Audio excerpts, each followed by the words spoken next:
Patent 2 is excited today to welcome Dr. Csilla Veress, and I may have messed up her first name. I don't know. She'll correct me if I did. She is a primary care doctor at True North Health Center in Santa Rosa, California. She's a graduate of Rutgers University, undergrad degree in biology and psychology.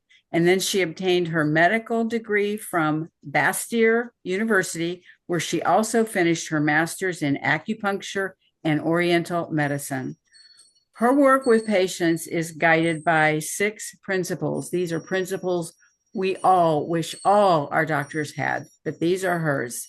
Do no harm, use the healing power of nature, identify and treat the cause, treat the whole person, teach the principles of healthy living, and focus on prevention. Doesn't that sound amazing? She was a contributing author to the sleep module for the American College of Lifestyle Medicine, and that is her subject today. Why can't I sleep? So welcome, Dr. Veress, and tell me, why can't I sleep? Well, let's go through a lot of different factors with my sleep module. So, and you did say my name right. You did great. You did so great. Okay. Just a couple of things I'm going to say just in case anybody at the end of this is really excited about it.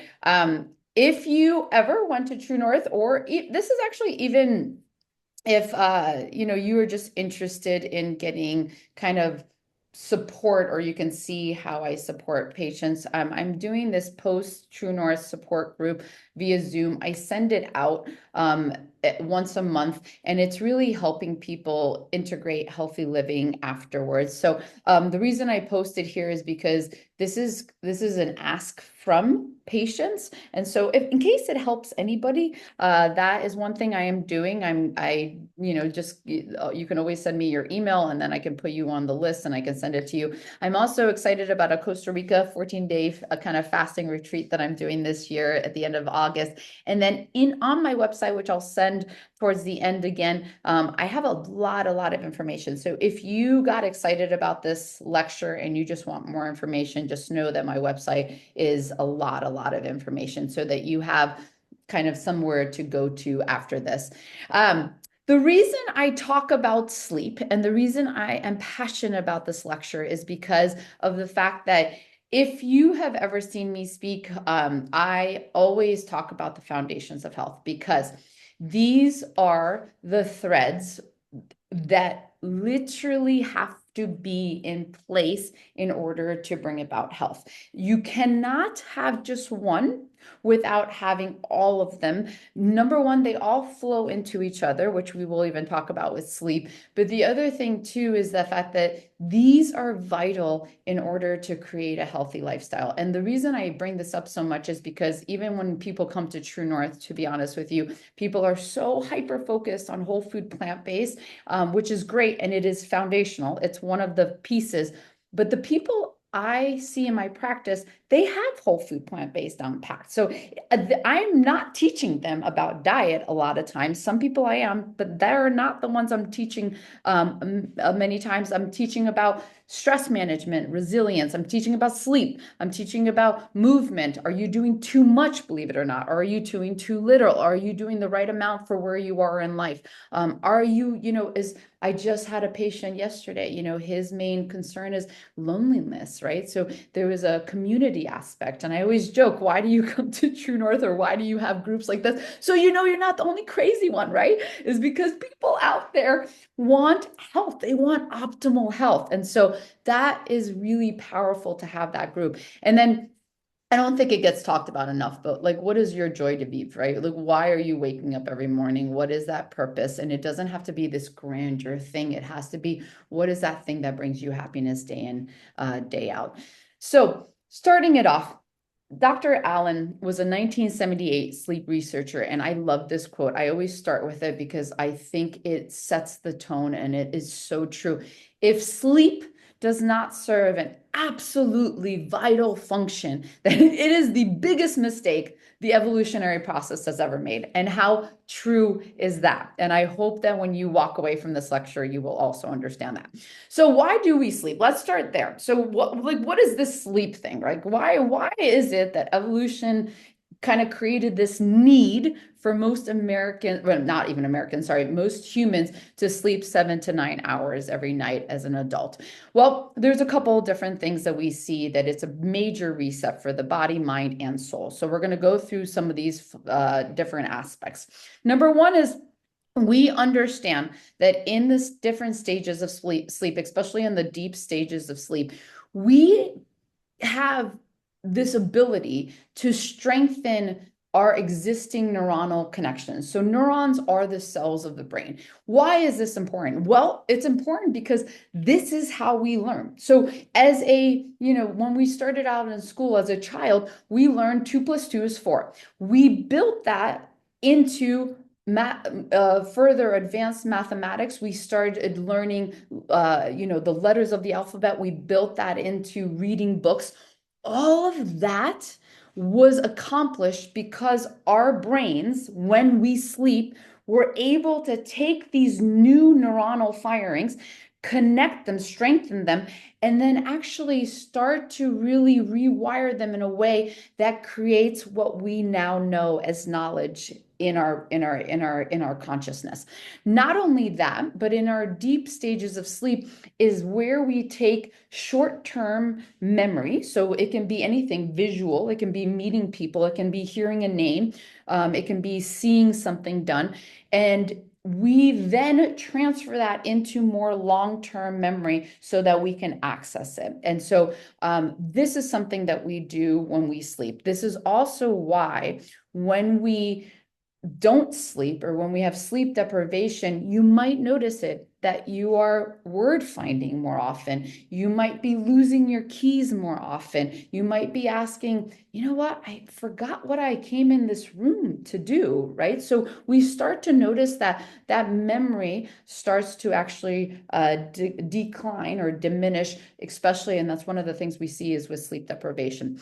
The other big thing that happens with sleep is that we have an amazing lymphatic system. So one of the things that I always talk about in this lecture is that we in our bodies have a pretty much like a waste removal system, and it's called your lymphatics. We also have that in our brain, and it's called the glymphatic system. And why that's important is because I know this sounds kind of amazing, and this is how amazing the human body is, but with every thought, every time we do something, every time we think something, because that is a reaction, we have a byproduct, and a lot of times it's a waste material. And so that waste material can build and build until it has to get rid of somehow in our brain. And so that is through this amazing lymphatic system. We also have something called ventricles, which are these seas of cerebral spinal fluid, which is also part of this lymphatic system. And so one of the things I always also mention is that, it's the same thing with many people have heard of Alzheimer's, and they connected with tau proteins or they connected with beta amyloid. And one of the ways we get rid of some of these proteins so they don't misform, so that they can actually be well kind of managed in our brain, is through this lymphatic system. The reason why it's important to sleep is that this is when this lymphatic system actually opens up and it speeds up, so it actually enhances this detoxification from our brain, which is fantastic. The other thing that happens when we sleep, research has shown, is that it is one of our greatest ways, like I was mentioning before, to not only strengthen these neuronal connections that allow us for that decision making, for cognitive function, but also it helps us to balance two major areas of our brain. So one is our prefrontal cortex. So that is our analytical side. That is also called the executor. The reason it's called the executor is because it really is kind of like the judge. It has really fine tuning skills that can regulate wrong from right. And why that's important is because we also have an amygdala, and the amygdala is more reactive. It's our emotional kind of central powerhouse. And the great thing about the amygdala is that it does have the emotion. So, we see something, we get excited. Well, unfortunately, though, if the amygdala is kind of matched by that prefrontal cortex executor, it can sometimes become over emotional. So the example I always give is that we've all had, and we've all noticed people who have done maybe road rage. That is maybe an amygdala firing and saying, oh my goodness, this person is not going fast enough. If we have the prefrontal cortex come into play, how that could actually play out differently is that, somebody cuts you off, and one of the thought processes, instead of like yelling or getting angry at it, saying, I wonder if that person's maybe late for something, or I wonder if something's going on and that person is maybe in a hurry. And so you're able to reason through it. A lot of people can call it also emotional intelligence. So these two areas are really regulated in sleep. So unfortunately, when we have sleep deprivation, our prefrontal cortex ability to executive function goes down, and our emotional firehouse kind of goes up. So what that can result as you can imagine, is there's a higher stress response. We can get stressed out more often, and easier. And also we're a little bit more irrational as well. So these are some of the things that we know can be well managed with sleep, or proper sleep. One of the other big things that happens is that we regulate something called neurotransmitters. So neurotransmitters are the chemical messengers in our brain. So this picture, if you look at it, it has one neuron, and then you can see another neuron kind of almost butting up on it. And that's actually what it looks like in your brain. So they don't ever really touch. There's a synaptic cleft there that is in between each and every single cell. And in that cleft is actually where all those beautiful chemicals kind of fire back and forth. The reason why this is important is because when we sleep and we have proper sleep, those chemicals are able to actually kind of process and regulate appropriately. And we're able to really help produce these chemicals in a manner that helps us with mood regulation. We know that people who sleep 7 to 9 hours on a regular basis, or if we're actually able to help people sleep better, they have an increased sense of happiness and well-being. We know that sleep deprivation causes more depression, more OCD, more anxiety, more suicide ideation. So it's a really important part of how we regulate our emotions. The other aspects is our physical kind of components. And one of the greatest research that we've done out there is how it impacts our metabolic health. So we have two main kind of hormones that help us with satiation and hunger, and that's leptin. And leptin is released to tell us, hey, stop eating, we've eaten enough. And ghrelin, I always think about the G, so grr, it's like your stomach is growling, is our hunger hormone. And so one of the things that we realized with sleep research is that if we have sleep deprivation, we start to see ghrelin go up, and we start to see leptin levels actually diminish. So what that starts to look like is you're hungry more, you're craving more foods, and you have an inability to feel full. So you can eat and eat and eat, and it's like, why am I not getting these satiation signals? So as you can imagine, this is one of the reasons why we're even studying this, is because this is one of the aspects that can lead to increase in obesity rates. One of the other fascinating studies, and this has been very much studied time and time again, this is actually one of the most repeatable studies that is out there right now with sleep research and insulin sensitivity.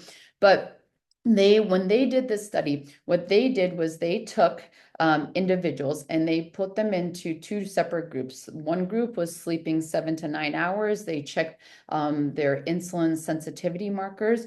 They checked glucose, they checked fasting insulin, and they also checked individuals that they actually kept in sleep deprivation for 4 days. So these individuals were only allowed to sleep 4.5 hours for 4 days.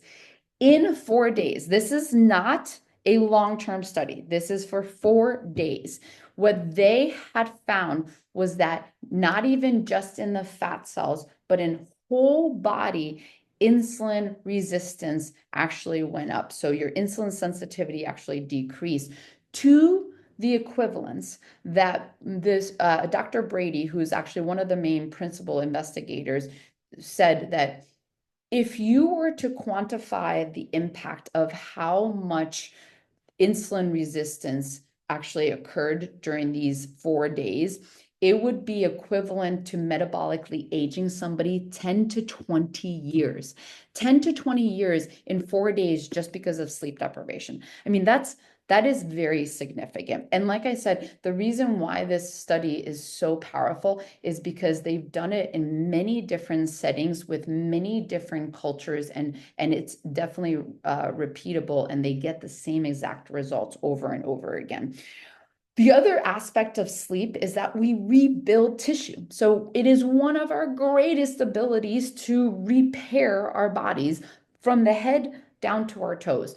One of the greatest systems that we see this in is the cardiovascular system. So we know heart tissue actually repairs. We know those beautiful arterioles and vessels all start to repair. When we look at heart function and sleep deprivation, we actually see major connections through actually obstructive sleep apnea, which is a condition where people will wake up multiple times because they have carbon dioxide kind of monitoring, or carbon dioxide actually elevates, so it wakes individuals up because of the decrease of oxygen because of these obstructions in their airways. So what happens is when individuals start to have more sleep deprivation, we start to see actually more congestive heart failures. We start to see elevations in blood pressure. It goes hand in hand. And so one of the greatest things that we see when we actually help with sleep is we can see cardiovascular positive changes happening. The other big component is how sleep impacts our immune system. So one of the greatest things that we know is that sleep is a primal part of our day where we are able to allow our beautiful T cells, and T cells, just for individuals who might not know it, is that there are second line defense systems. So to simplify our immune system, which is highly complex and pretty complicated, but we have an innate immune system, so that's the front line, and that's there, and it's just fighting the fight. I always think of it kind of like the castle wall and the moat, because it's really not specific. It's just out there, it's protecting us, but it doesn't really have specificity. Then we have our second line defense, and I always think of this as the soldiers behind the castle wall, right? Because they have specificity. They have guns, they have knives, they have stuff that they can use depending upon what the enemy is. Well, that's your B cells and your T cells. And these T cells need to migrate to where they need to go so that they're in the proper position in case they need to fight a fight. And can you imagine if an enemy, let's say they got through the castle wall, and your soldiers are turning around, walking around, they're not in place? Can you imagine how much lack of strength that you would have, right, with that army? That's the same thing in our body. So when we sleep, these T cells can migrate to their proper locations in the lymph nodes so that they can be ready for the fight. The other big thing, and the reason I bring this up, is because how many of us have been taught this? I mean, probably nobody has been taught this, and it's such good information, is that they have done studies on sleep and actually the effectiveness of vaccinations. So one of the kind of more reputable and also repeatable studies that are out there is they did one with Hep B.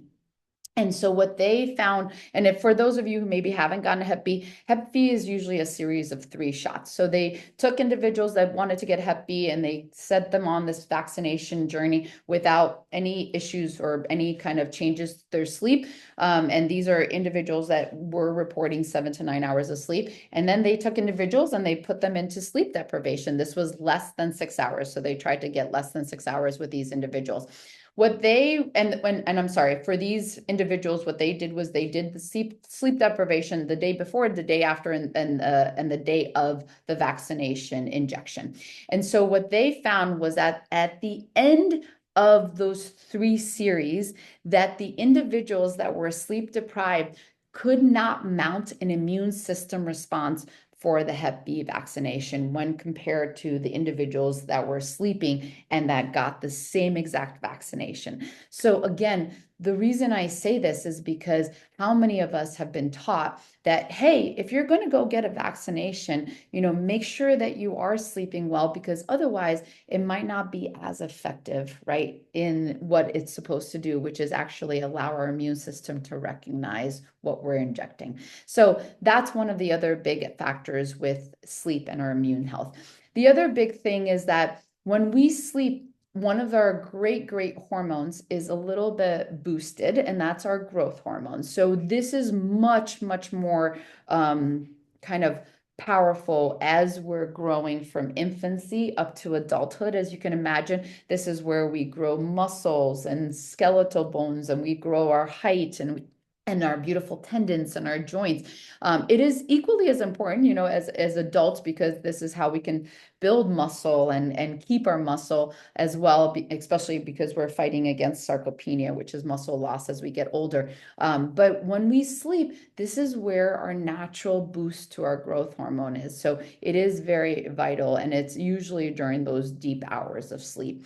Many people always ask, and it's a great question. It's like, well, Dr. Veress, like, how is this even possible? Like, I mean, so what you're saying to me is if I'm not sleeping 7 to 9 hours, somehow this can affect all these different functions. And how is that possible? Well, the reason why is because many of you have heard of epigenetics. So epi is above, and then your genetic code. So there are there's various aspects of our environmental kind of everyday life, and that is the foundations of health, which is why I start there, that can affect how our genes are performing. Not every single one of them, but many of them, that create different changes, not only just on a cellular level, but if you start changing millions of cells in one system, you change that system. And so what happens is you start to turn up things, you start to turn down genes, you start to turn them off, you start to turn them on, and you can affect tissue repair factors, you can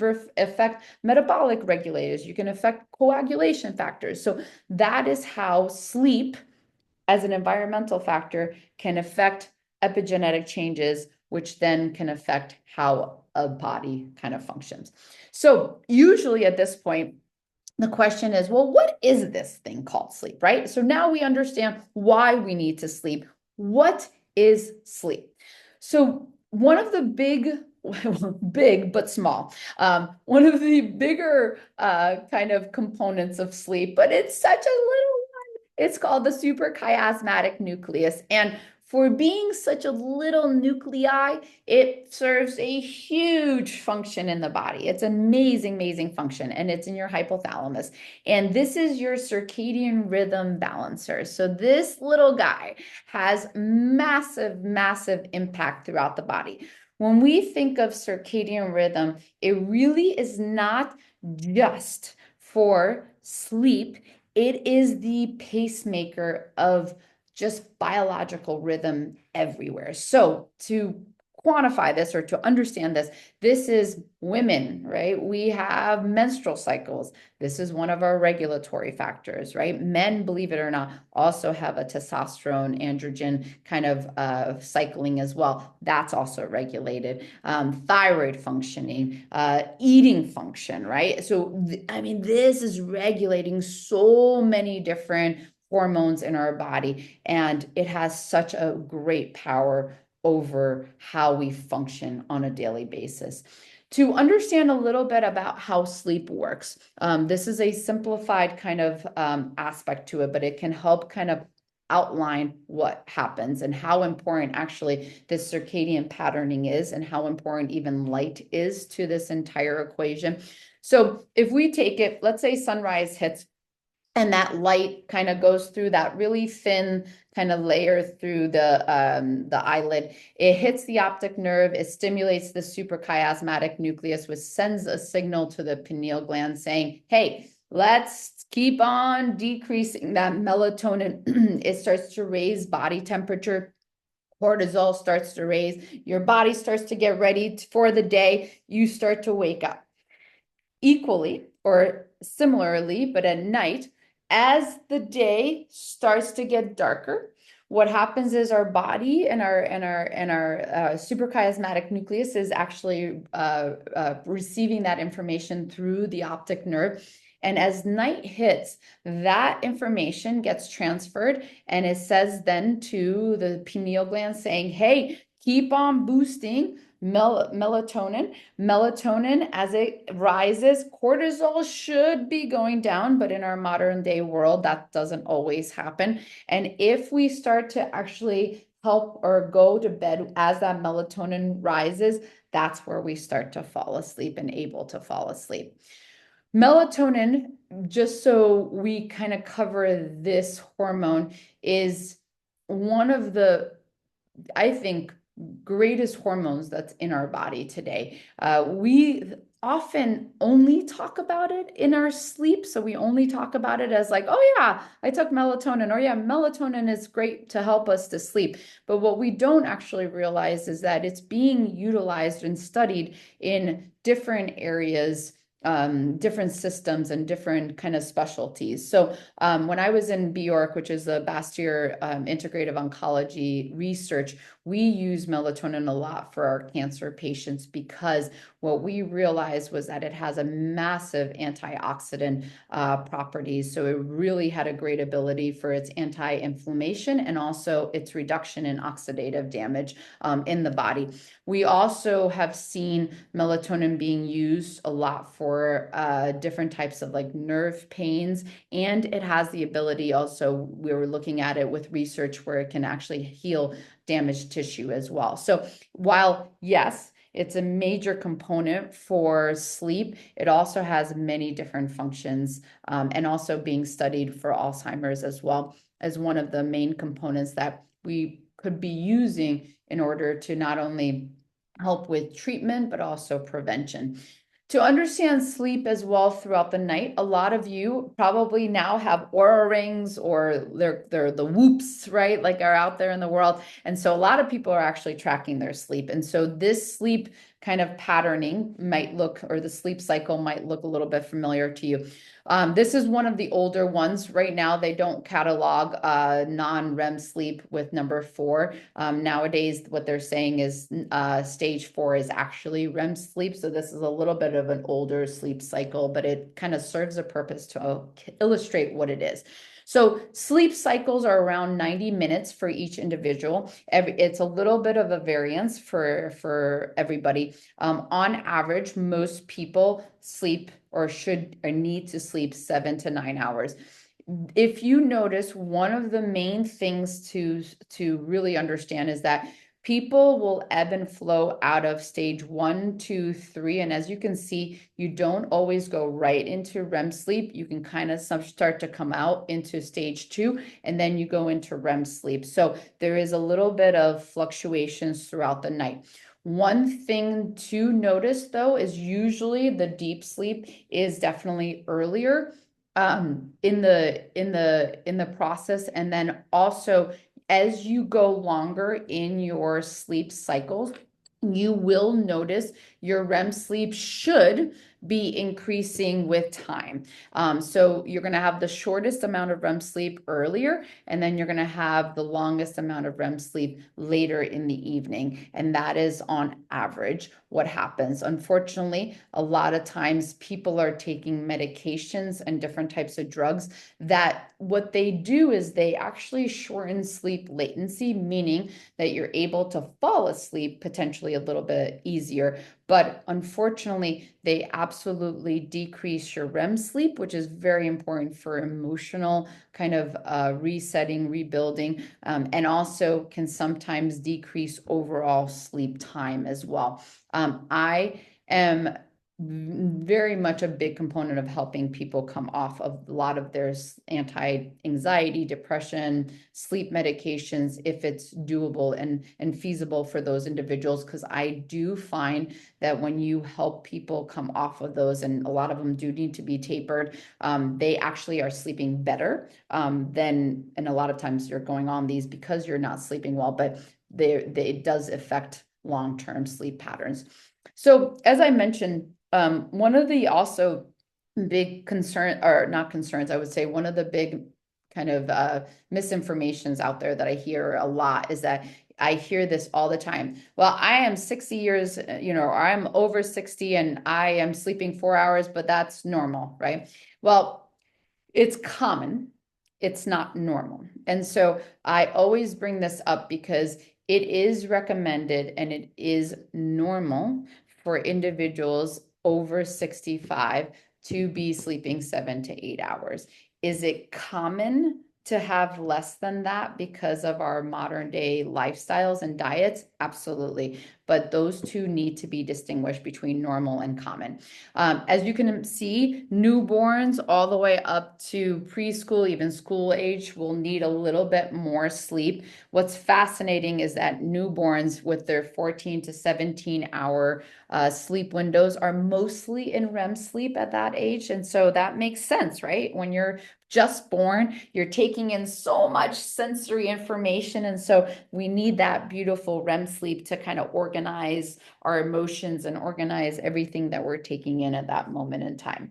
So the next question is then, and I'm sure this is on everybody's mind, well, what are some of the common robbers of sleep? Like, why can't we sleep then, right?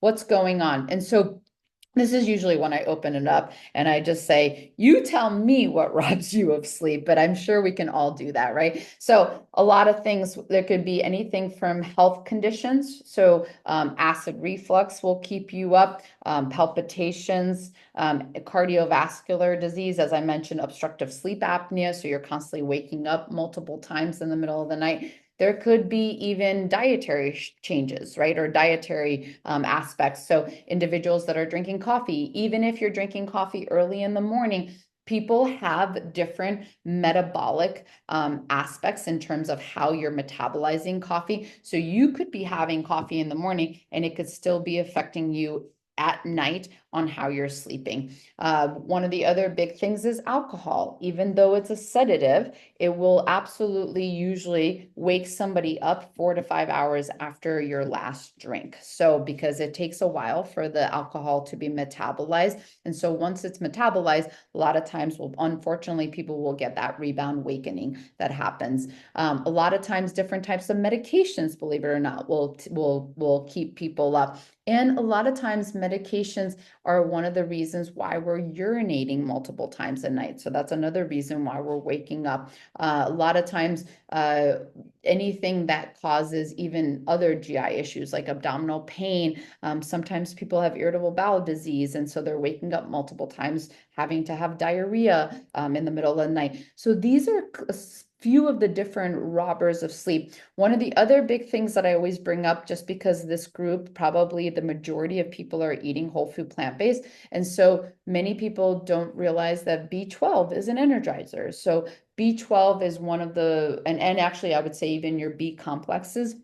And be careful because your multivitamins could have these in there too.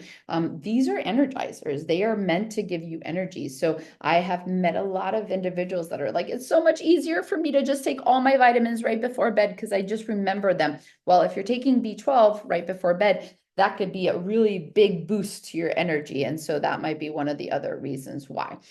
Anything that deviates from nature is also going to be a big factor. So some of the other things that we didn't talk about is staying up too late and being exposed to our bright lights. So we are designed as human beings. As the sun goes down, we should be going down into sleep. Many times we are not anymore. We have lights. We have all different watts of lights that we're using. And unfortunately, we have something called our computers and our amazing cell phones, right? And so what happens is that is constantly telling our suprachiasmatic nucleus that it is broad daylight out. Just to give you a little bit of of an understanding of that, there is different luxes, and that's just a way that we categorize or we quantify light power. And in the broad middle noon, if it's bright sunshine, it's around 100,000 lux. Usually when we're looking at a computer screen and there's that blue light hitting us right dead in our optic nerve, that equates to roughly around that level. So we're constantly stimulating our bodies saying, nope, it's not 4 or 5 o'clock. It's not 7 o'clock at night. It's actually in broad daylight, or it's middle of the day.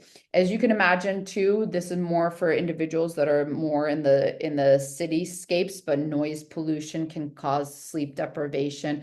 Travel, we've all experienced jet lag, irregular schedules, that circadian the rhythm that I've talked about. Our body really loves routine. I know that a lot of people out there are like, but I love the spice of life. I love the variety, but the routine really does help our bodies as well to regulate, especially with sleep. And then rarely getting outside. One of the best ways, as I keep mentioning, is that if we're constantly exposing ourselves to the natural rhythms of the day, we are able to very much benefit our sleep patterns. So the question is, well, if that's the case, can we ever catch up, and how?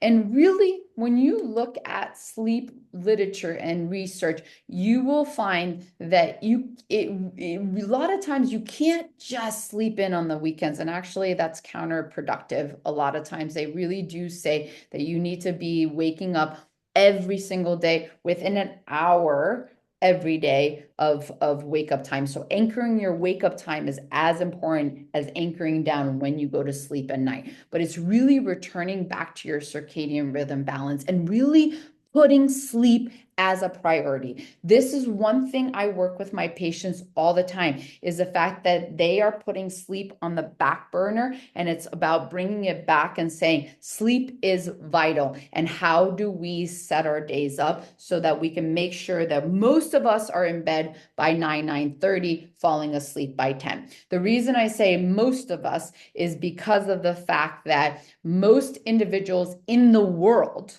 are larks. There are night owls, and then there's larks, and then there's people outside that standard deviation, but it's a very, very, very, very small percentage.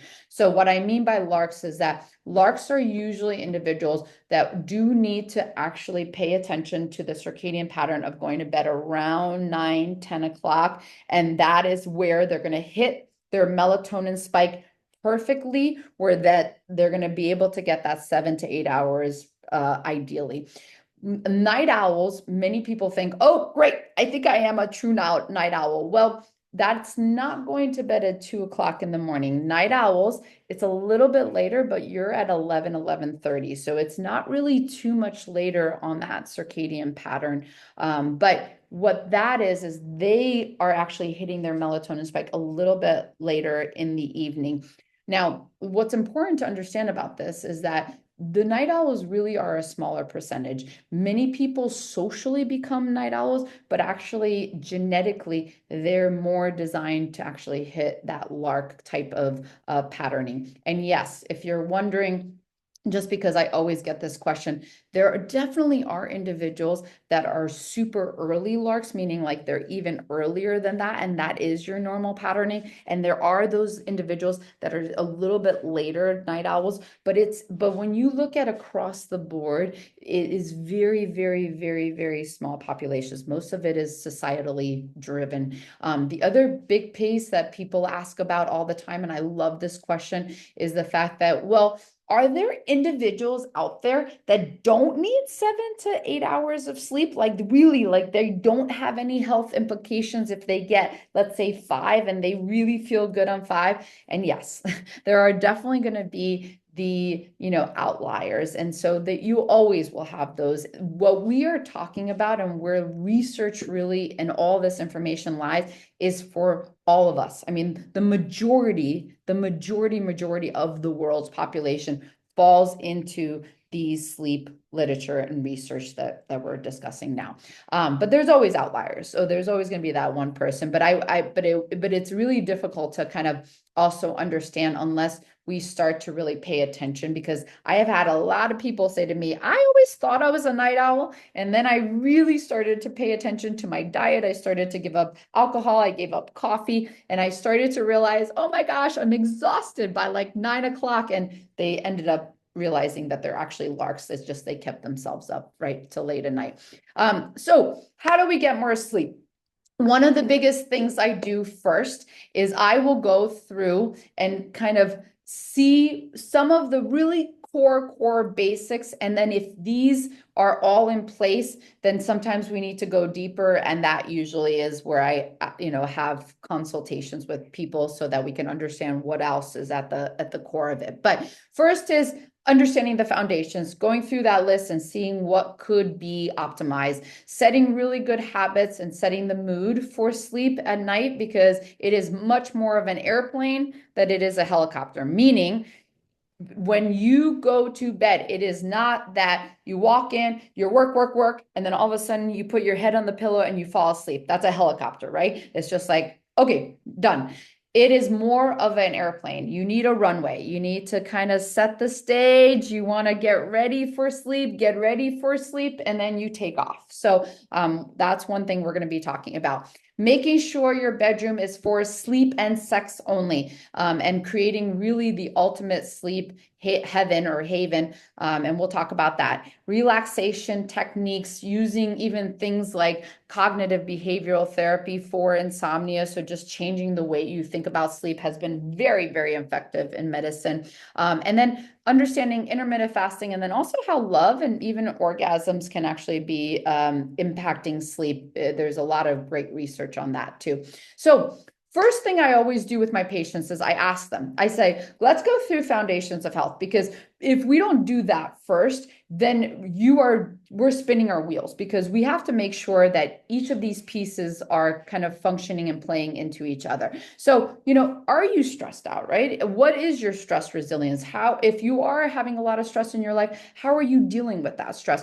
What's your diet like? Are you eating a lot of fried foods? Are you eating a lot of, foods that are making you have acid reflux, or you're not feeling well, or keeping you up, or, things of that nature? Are you, like I mentioned with my patient, do you have a really good community or support system, or do you feel lonely? Is there depression? Is there anxiety? Is that what's keeping you up? So going through this list first and seeing what might be optimized is the very first step.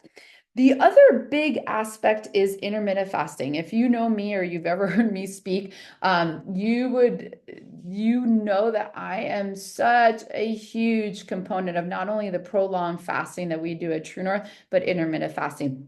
There are so many studies on the topic of intermittent fasting and how it can reset not only your food clock, which is actually what it's called, but also the sleep clock. And so they go hand in hand, because what you're doing is you're actually impacting this beautiful circadian patterning, or the circadian rhythm in your body. So what we also see in True North, just to give you a little bit of a hint there, is that when people come in with insomnia, which could be trouble falling asleep, trouble staying asleep, it could be multiple different types of insomnia categories.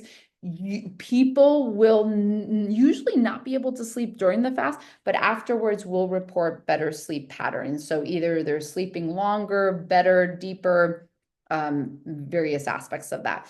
You can also impact your melatonin through your diet, which is one thing I work with individuals on, is definitely teaching them about high tryptophan foods. Tryptophan is your building block to serotonin. Serotonin definitely gets converted to make your melatonin. And so there are lots of amazing whole food plant-based foods that have good tryptophan loading, so you can use those. And also tart cherries actually have the ability to boost melatonin in the system as well. So you can use food as very much your medicine. I definitely put this as a separate slide, because I think it's worthwhile to say that really one of the biggest impacts I've ever seen with sleep is when people finally give up alcohol or highly limit it, or very much limited. One of the key pieces that I always bring up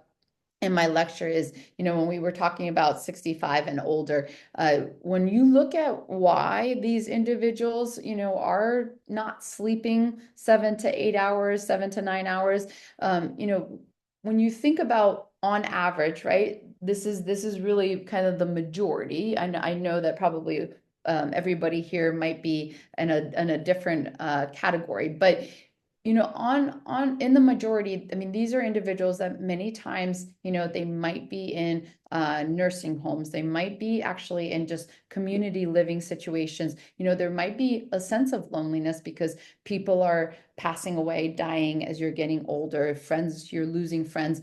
These are individuals that many times are on polypharmacy, meaning that they're on multiple medications that maybe are causing sleep deprivation. And believe it or not, which I always found this to be shocking, but it is a true fact, is that this is one of the highest users of marijuana and alcohol.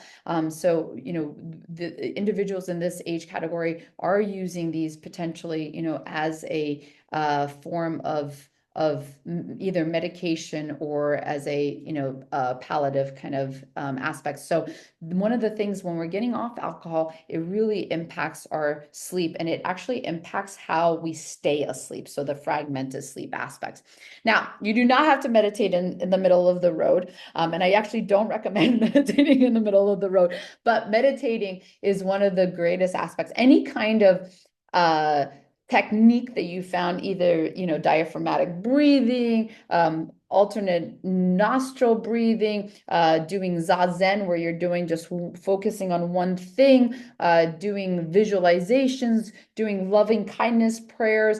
I mean, anything that allows us to come off the high stimulation that we have all day can be very powerful. I was reading this article by this neurologist, and I love this. He said that, in when we look at like our Paleolithic, kind of ancestors, or even, he said, even if you go back 200 years, most people in 1 week get more stimulation these days because of our phones and our access to media and what's going around the world. In 1 week, we get more than what most people got even in a year. I mean, in their lifetime, right? And I was like, that's probably true, right? Because I mean, when you grew up, you really kind of knew what was going on in your town and your neighborhood, but we didn't have this immediate availability and social media and all the kind of onset of how much is kind of coming at us on a constant basis. So the other big thing is exposing yourself to light at specific times of the day. So if you are having trouble falling asleep, one of the biggest things you can do is waking up, and within an hour of waking, getting out there and going for a little walk. And no matter when that is, but getting that morning light is going to be very, very vital. The other big thing is if you have fragmented sleep, so if you're waking up multiple times in the middle of the night, one of the best things to do is actually hitting a walk when the sun is setting, so in the late afternoon. So what you're doing is you're sending that signal to your suprachiasmatic nucleus, and you're saying, hey, do you see the sun's coming up? The day is starting, and you can start to set that patterning. Getting out more in the daytime too, working outside will also help with that as you regulate. Prepping for sleep and making it a priority. I always tell my patients, I want you to set an appointment or a signal, an alarm to go to sleep. So set that alarm at 7 o'clock and say, I am starting this sleep prepping process. Making sure that you are thinking about if you are going to have caffeine, which again, be really careful with that, because a lot of times, even if you're only having it in the morning, it can definitely still affect your sleep later on at night. Creating different rituals is going to be really effective. Keeping work at work, not using the computer once you get home. People should be off their computer screens and their phones at least 3 hours before bed. It makes only a slight difference if you have your blue light blocking glasses. But here's the kicker is the best of them. I mean, the best of those are really kind of on average blocking around 70%. So you're not even getting that 100% or that maximum protection. The best are those red lights. So if you have anything that has the red kind of lenses, but those are, if you've ever worn those are super, super hard to see out of. So a lot of people will not buy those or use those. And what studies are showing is that really you have to start wearing those not even just 3 hours before bed, but afternoon, like after the hour, after 12 p.m. So just to make sure that you're starting to decrease that signaling. Creating rituals like taking baths, maybe reading, journaling, playing games, family communication hours. I mean, there's a lot of things we can do to pass that time where we can be off of our phones and off of our computers. If 3 hours, I know this is going to come up as a question because it always does. If 3 hours just seems absolutely undoable, right, or not, or is not, you're not able to do it right at this moment, I always say at least wear blue light let me try that one more time. Blue light blocking glasses, and also at least an hour before bed, get off the phone and get off the computer. So that is one maybe first step to try. Sleep haven, right? That perfect sleep environment. Sleep study after sleep study will say, make sure your bedroom is just for sleep and sex. What that means is a lot of people will have their office space in there, or they'll have a desk. And I don't know about you, but if I look at a desk and there's piles and piles of papers there, it will give me anxiety. I'm like, oh my gosh, what do I have to do tomorrow? I have to do this, I have to do that, I have to clean up this. And so when you get all that stuff out and you really create a sacred space in your bedroom, it really does help with sleep, not only latency, but also continual sleep through the night. The other things to think about is light, right? So getting blue light, blackout shades, making sure that noise is controlled. If you are really sensitive, you can put earplugs in. I have to sleep with earplugs pretty much every night. Making sure that the temperature is adequate for sleep. Our body temperature drops when we sleep, which is why a hot bath before sleep is very powerful. It basically raises body temperature, so the body temperature drops pretty quickly, and then you actually are in perfect temperature for sleep. When 65 degrees is on average what they recommend the room to be, and that's optimal amount of sleep. If you live in a high air pollution, I would get an air filter. If you live with dryness, get a humidifier. If you're living in humidity, get a dehumidifier. So make sure the atmosphere for sleep is actually very, very supportive. And then finally, and lastly, one patient years and years and years ago asked me about this, and I love it. I love that they asked me because I went into such a deep dive about, well, how does connection, how does love, how does our, just intimacy how does it affect our sleep? And there is a huge impact, right? So when we connect, when we bond with individuals, there is oxytocin that's released, and oxytocin is actually cardiovascularly protective as well. So as we're bonding, that release helps us with relaxation, and it's a calming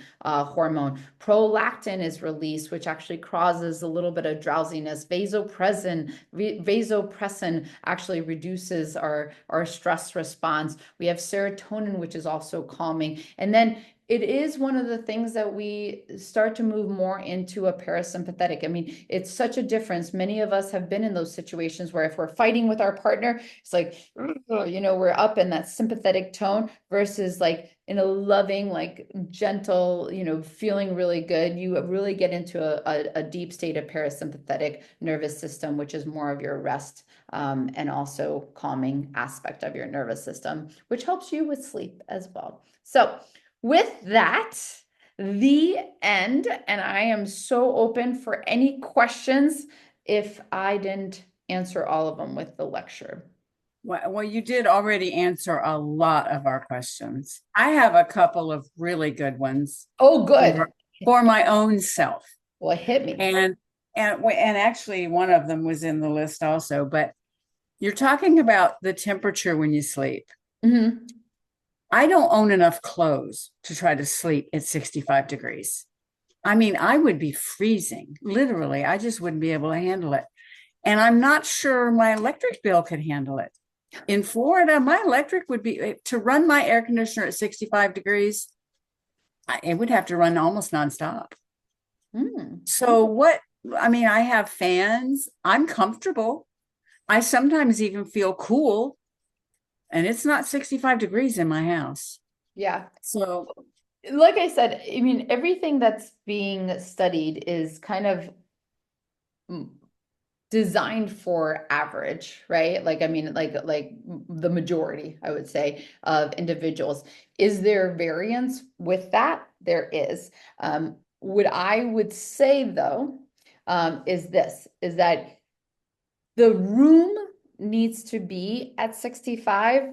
And what I have found, even for myself, is that while that is chilly, right? So if I was to say, even wear a sweater and be in that situation, I would be chilly. But when you're in bed and you have, let's say, like a really great comforter, like it could be like whatever kind of material and just have a certain warmth to it, that is fine because there is external sensing that your body has in terms of atmospheric kind of temperature, and that's how it's controlled. One of the things that they have looked at though is that a lot of times people are waking up because they are definitely sleeping in way too warm of environments, which as your body temperature starts to actually increase, then you start to actually create more and more wakefulness. So it is one thing if somebody's not sleeping so well, I would say trying to get your room as cold as you possibly can. If it's not 65, trying to get it as cool as possible. So, okay. Okay. yeah. Before we go further, can you stop sharing your screen? Yeah. Great. Great. Yeah. So, when you say 7 to 9 hours, does it have to be 7 to 9 hours in one fell swoop? What about somebody that maybe sleeps 4 or 5 hours? They wake up, they can't go back to sleep. They're up an hour or two, they go back to sleep and sleep another 3 to 4 hours. So the total might be 7 to 9 hours, but it wasn't all at one time, which is what my recent ritual has been for some reason. Yeah. So the research does say, or it's what it supports is the 7 to 9 hours continual sleep. It does allow for wakeful or waking, but usually it's when you're able to fall pretty much immediately back to sleep. And if you're waking up, let's say once to urinate, but you're able to fall back asleep, that's still consistent with that continuous 7 to 9 hours. Unfortunately, if you are waking up and you're staying up and you're not able to fall back asleep, the problem that lies there is that if you remember the sleep cycle page or the lecture kind of slide, you fall out a lot of times of the deep sleep patterns, number one. And number two is the way that you extend your REM sleep throughout the night is as you go continuously in the sleep cycle. When you are waking up, you don't go back to sleep where you left off, right? And so you kind of go back into a phase where then you're not getting that maximum loading of that deep sleep and you're not getting your maximum of your REM as well. So that's where the problems happen. Is it still good that you're getting at least 7 hours, total? For sure. But when we look at, where some of those health implications can lie, it's really with not having that 7 total hours of sleep. So it's okay, but it's not optimal. It's not, yeah, exactly. Okay.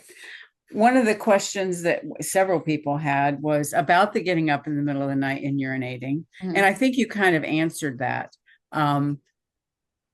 It seems to be women as we get older have that happen. I'm fortunate enough I don't have it happen that often, but especially men with prostate issues. Mhm. And so what do they do about that?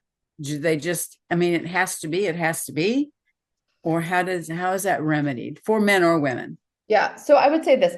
First thing first is that if there is something structural, many times there's pelvic floor therapists and specialists that can help with that. So that's one step. So, and just because you mentioned women as they get older, like a lot of times that has pelvic floor muscular weakness, even with men, believe it or not. So that is one thing to look into. The other aspects are what I find is a lot of people are dehydrated and that's why they're peeing at night. So remember, you have something called the antidiuretic hormone. And so if you're not drinking enough during the day, you're probably not going to be peeing that much during the day either, because it's a very specific mechanism that is going to say, okay, well, now that we're sleeping and we're out of danger and we're in a relaxed state, I can now pee, And so what people are always shocked to find out when I say, if you get good hydration during the day, so make sure you're getting, your water intake, you will notice that you decrease your nighttime urination, because what happens is your body is able to then go through the natural filtration and all the processes in the daytime when you're getting proper hydration. And stopping drinking between, like, for at least like 2 to 3 hours before bed can always Right. help too, because it's on average where if you're drinking just straight plain water, that's usually what the time is that you can actually have full excretion for that. The other thing is, looking at medications, looking at supplements. I mean, there is a lot of people that are on diuretics. There's a lot of people are in multiple medications that will cause, unfortunately, nighttime waking, nighttime urination. You're urinating because you're getting rid of crap in your body too, right? I mean, urination is one of the ways that we detoxify. So people are always shocked when after a fast or after a cleanse, they're like, why am I urinating less at night? And it's like, well, it's because you got rid of lots of stuff, or you're not eating something that's irritating your system. So if you eat foods and I mean, I'm sure we all, if we really pay attention, we'll notice that there's probably one or two foods that we love that when we eat, we're like, gosh, I know I'm going 4 or 5 times a night. That's also your body saying, like, I don't know if I like this food, like, and it could be whole food plant-based. I've had a lot of individuals that were oxalate sensitive, right? Or salicylate Mhm. sensitive. And so they eat beautiful whole foods. I mean, they're great. They're part of every one of all of our diets. But for them, when they eat that, they know they're going to be up urinating 10 times that night, right? So that's where you can start to make changes in your diet. I think it's one of the beauties of trying to eat healthy and going to a whole food plant-based diet. You do start to listen to your body. Yeah. Like you Yeah. start noticing those things because you do feel better and you Yeah. notice those things better than you used to. One of the questions was, how do I deal with being stressed about not being able to sleep? Like, at what point in time do you say, you know what, it is what it is. I can't stress about it all the time. I love this question. I just read a great book. So I read an enormous amount of books just to make sure that I'm always trying to help my patients as much as possible. So, there's a great book. I'm just looking at my Audible because I forgot the guy's name, but it is called Good Sleep. And I think the author is Dr. Guy Meadows. Yep. No, sorry. The Sleep Book, How to Sleep Well Every Night. And it's by Dr. Guy Meadows. And so super not traditional. I mean, everything you just learned from me today is something that he does not, he doesn't, he really focuses on what you just asked, is the fact that he takes patients that have been insomniacs for years and they are so frustrated because they have tried everything I just talked about. Like they tried every single trick that's out there. They've read every single sleep book. He really focuses on how to shift the mind and shift out of the anxiety piece. If you don't get enough information from just the book alone, I know that he also, I think, has a clinic that he sees individuals as well, but that's exactly what he works on. So he works on kind of quieting the anxiety. And how do you, like, one of the things I love that he works with is like, can you invite kind of all the playing pieces, right? Like, so, you know, if you're laying there, you're like, oh my God, I can't believe I'm not sleeping. I have this big paper to write tomorrow and I'm going to be so exhausted, right? And so what he says is like, can you invite, you know, that fear in, right? Can you just say, all right, fear, come on in, like lay down with me, right? Or, you know what, I'm going to be tired tomorrow. Okay. I'm going to be fatigued. So fatigue, come on, lay. So what he does is he actually, instead of resisting, right? Because that's what we do, right? We're like, oh, I can't sleep. I'm not going to be able to sleep because I'm so tired. So you start to like get more and more anxious. He starts to basically dissolve that anxiousness or anxiety with bringing it into like a kind of it's kind of a fun exercise that he does through like, I think a series of like 6 steps, but he also just allows you to like diminish the anxiety around it. So I would love to study with him to see how he does his protocol in his clinic, because I think it would be super helpful. Yeah, Well, in a lot of mind training classes, they teach you what you resist persists. for sure. For sure. That's Yeah. what we're doing. Yeah. And I've heard that from a lot of people. And Yeah. one of the things that has been a point of discussion with people about sleep is all of the things that you talked about, and the melatonin and the relax and turn the computer off and lavender and all that stuff. A lot of people try them and they work for a while, and then they don't. And then they try something else and that works for a while, and then it doesn't. How do you get out of that cycle? Yeah. You know, one of the things I always think about is that, and I'm sure that individuals are doing this, but I always, if something starts to work, but then it doesn't, what I always think about is like, what else is coming into the mix? Because a lot of times, like, you know, how do I say this? We live in such an overstimulated world that I think it's hard for individuals to be even consciously aware of how much stress is in their lives or what they're doing and what they're not doing. I do many times here, you know what, let me give you an example just because I think this would highlight what I'm trying to say is that I think you can be a very conscious human being and you can really say, well, I'm looking at my foods, I'm looking, but sometimes it's like the smallest things that will create really big changes, like in sleep, right? So for instance, you know, I was speaking with a patient and we were going through why she wasn't sleeping.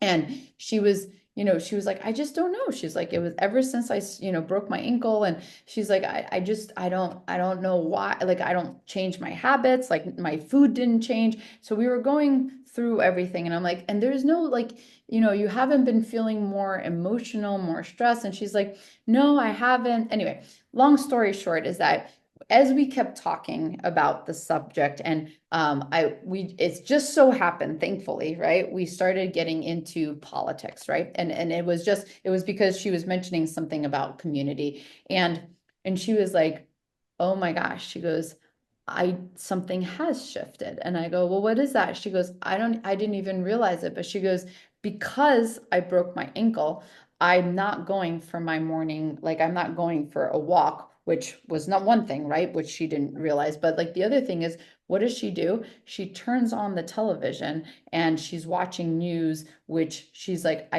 she's like, and I just realized it as I'm telling you about what I just watched, about how like much anxiety is produced in me. And so many people out there would say like there's no way that turning on the news first thing and having that anxiety would cause sleeplessness, but I'm like, yes, it definitely could, because we live in, there's a lot of people that are so, you know, like very empathetic and intuitive, and when we're exposing ourselves to this, even at a higher level, and even for her, what we realized too was the fact that she wasn't walking and she didn't realize that piece, but that's maybe a bigger thing that people could recognize. But just even something like that, could be hugely impactful, you know? Especially So the combination.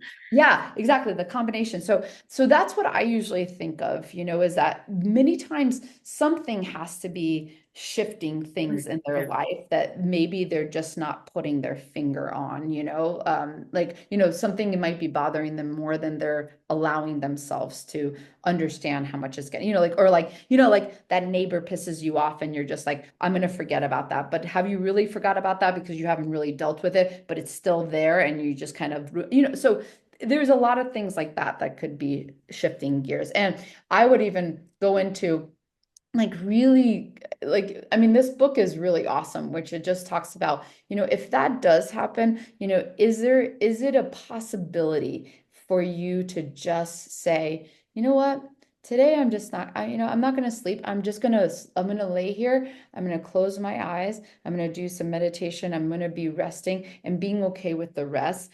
What I have found, because I started kind of playing around with this and I kind of started playing around with it with other patients, is that there is a peace about that that comes that then flows into more sleep, you know? So that's why I love this book, and what he That's a good talks point. about is, yeah, yeah. And the other thing I always think about is too, is like, sometimes you do need supplemental support. Not everybody does, but you know, in certain individuals, you know, sometimes you do need to have not just like the average, you know, like the lavender or the melatonin. The melatonin really is only to get you to sleep, to be honest with you. Like the only time I ever use melatonin as a supplement is in jet lag situations. I do not love it for really anything else. So sometimes it's like working with patients about which specific supplement could be supportive in the short run, just to kind of get that circadian balance back. So. Was this question is more along the physical lines. We have one of our members has restless leg, Mhm. and she, if I understand correctly, she takes potassium salt in her water to help with that, but it doesn't always help. Is there something that can override that to help her sleep? It depends. So restless leg has many different causes, and there's many different. I've seen people be supported with variety of different things, and then you know it's a kind of a trial and error. So one thing is magnesium, but magnesium actual lotion, so topical magnesium seems to work better than taking it orally. If you are going to take it orally, though, I will say that you need to do a magnesium that is very well absorbed. So so you probably know that you can go into a store and you can do, there's different forms of magnesium. The difference is how well it's absorbed. So like magnesium, like threonate and glycinate are well absorbed. So those are going to be the most impactful in terms of helping with restless leg. Usually you'll notice that there's definitely a B deficiency a lot of times. So I always, I usually kind of trial B complex, and especially B6 is a big one as well. Again, make sure that, you know, she's talking to her doctor just to make sure that none of this is kind of contraindicated for anything that she's taking, but or anybody's taking. But these are general. I mean, this is like if you look up restless leg and what you can help with. So, and then the other thing is sometimes restless leg is lymphatic aspect of it. So it can be the lymphatic system just not really optimized. And so sometimes compression. So there's this compression machines that you can use. And a lot of times that can be very positive. Sometimes it's because of the dopamine neurotransmitter pathways. And if that's the case, sometimes you can use L-tryptophan, sorry, not tryptophan, L-tyrosine, which is the building block for dopamine. So these are like supplemental supports. But again, definitely check with your doctor before you try any of those, because every one of them can, you know, be something that could be useful, but also you want to just make sure that it's not contraindicated to anything you're taking. But Right. there's a lot of different things. I mean, like I said, I've seen, you know, restless legs show up, and sometimes it's just general basic nutritional deficiencies. So sometimes I see that with my patients who have gut dysbiosis, imbalances, leaky gut, things of that nature. So sometimes healing the gut heals the restless leg too. Okay. Another question that comes up is And we hear this sometimes that when we dream, and especially if we remember our dreams, that means that we have slept well. Is that true? Not necessarily. I mean, anytime you get into REM state, so REM is the rapid eye movement stage, you dream. So to dream and to remember your dream is something that can happen at any stage of sleep. Because if you remember the sleep cycle, that's what I was trying to illustrate is the fact that we go in and we go into stage 3, 2, then we go into REM, but then we come out and we're in stage 1, 2, which is kind of light sleep, which is why in the middle of the night, sometimes, well, here, this is actually even with urination, right? In the middle of the night, if we actually have a full bladder, when we're in the deep stages of sleep, you're not going to be feeling your full bladder. When you're in the light stages, your bladder is like, hey, I know you're about to wake up. Like, so, get up and, or, when somebody comes tiptoeing in to the bedroom, if you're in a deep stage of sleep, you're not going to hear that. In the light stages of sleep, you're going to be able to pick that up. So the reason I bring that up is because usually from REM, we go into a light stage of sleep and we can wake up. When we wake up, you can still remember that dream. So it's not necessarily true that you're going to always have a good night's sleep if you're remembering your dreams. Dr. Goldhammer talks a lot about sleep, and at True North, is sleep considered more important than exercise?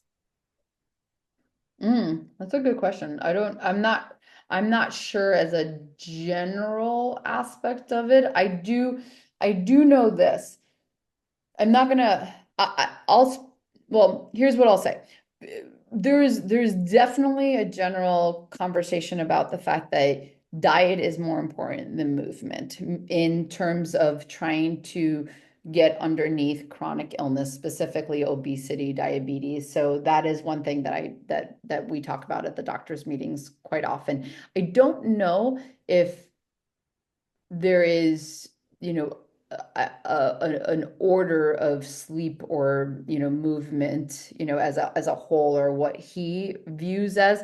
I would say that I definitely in my practice do not think one is more important than the other, because what we understand today with research is that, I mean, exercise is vital. I mean, it is vital, especially as we're getting older. We're understanding even more so how important it is for us to lift weights, build muscle, and keep fit, consistently throughout our life. As you have heard, sleep is also equally as Right. important. So that's a difficult conversation, because again, it's kind of like what I mentioned with the foundations of health. Like, I mean, if you have everything going on but you're not sleeping, your health can be impacted. If you have everything going on and you're sedentary, again, your health can be impacted. Right. I mean, I'm sure you heard, like, sedentary is like the new smoking a pack of cigarettes a day, so yeah. It sounds like the foundations of health are all equal with a little emphasis on food. At True North. Yeah. Yeah, Or yeah, any I would place say, in reality. yeah. Yeah, I would say yes, but I would also say that I don't know if I put food as the number one. Oh, I would in the sense that, let's say this, I you if we're talking about real food, then I think that they all kind of are equated. When we're talking about modern life and the standard American diet, I think you're right. Food yeah. tastes present, because what I mean by that is, like, if we go back 200 years and the conversation is literally like, should people eat salt, sugar, and oil and meat, versus, like, everybody's eating whole foods, everybody's eating lots of plants because that's just the diet, then I would say that everything has equality, Right. right? If we're in modern day world where we're eating artificial sweeteners, we're eating ultra processed foods, we're eating, like preservatives, I mean, additives, I mean, we're eating fake food. Right. then absolutely. I would probably definitely agree that food takes the cake. No pun intended. One of the other questions is I think one of our speakers, we did a thing about breathing, and there was a thing that was going around about putting tape on your lips at night to make sure that you're breathing through your nose at Yes. night. Is there any benefit to that as far as my sleep and my quality of sleep? Yeah. There is good research. And if you want, there's a really great book. It's called Breathe. It's by Jason Nestor, something like that. But I looked up the research just to make sure it was valid, because obviously you read these books and you always want to make sure that there is some level of research behind it. And there is a good amount of research, because unfortunately what happens is the majority of individuals will just, from habitual kind of practices, will breathe through their mouth. So when you close this, you actually help to redirect airflow, and people do sleep better, which is it's the same concept with obstructive sleep apnea, why people have CPAP machines and they sleep better. So and actually there is studies showing that it really does reconfigure or help to over time shape that posterior pharynx and all your structures. So it's pretty amazing. Yeah. Well, Dr. Veress, we've had you for over an hour. Yay! And I appreciate your time, and I know you value, and I know if it's your day off, you probably have better things to do.